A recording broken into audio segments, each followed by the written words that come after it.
মুকলি দেখিবলৈ পোৱা গৈছে শিলৰ ভৰিত।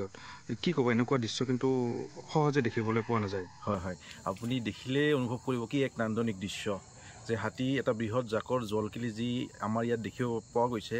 এয়া সাধাৰণতে আমি চাবৰ কাৰণে কাজিৰঙা বা অন্য তেনেকুৱা অভয়াৰণ্যতহে যাব লগা হয়, কিন্তু আমি ইয়াতে দেখিব পাৰিছোঁ কি সুন্দৰকৈ হাতীৰ জাকটোৱে জলকিলি কৰিছে। কোনো ৰাইজৰ পৰা বাধা পোৱা নাই বা সিহঁতেও ৰাইজৰ প্ৰতি কোনো ধৰণৰ চোচা লোৱা নাই। এক সুন্দৰ নান্দনিক দৃশ্য হয়, মানে ৰাইজেও উপভোগ কৰিছে। ৰাইজে খুব সুন্দৰভাৱে উপভোগ কৰিছে।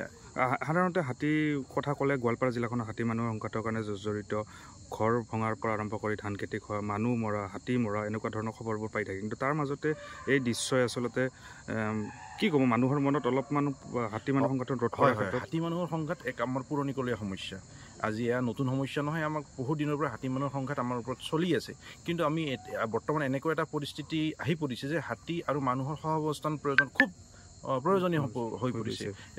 এই ক্ষেত্ৰত যদি চৰকাৰে কোনো ধৰণৰ মানে বিশেষ ব্যৱস্থা গ্ৰহণ কৰি হাতী, বিশেষকৈ আমাৰ গোৱালপাৰা ডিষ্ট্ৰিক্ট হওক, তেনে হাতী মানুহৰ মানে খুব জৰ্জৰিত জিলাসমূহত চৰকাৰে কিছুমান প্লেন অনুসৰি এনেকুৱা ব্যৱস্থা গ্ৰহণ কৰিলে যে হাতী মানুহ উভয়ে সহাৱস্থান কৰিব পাৰে, তেতিয়াহ'লে হাতীৰ লগতে মানুহ উপকৃত হ'ব।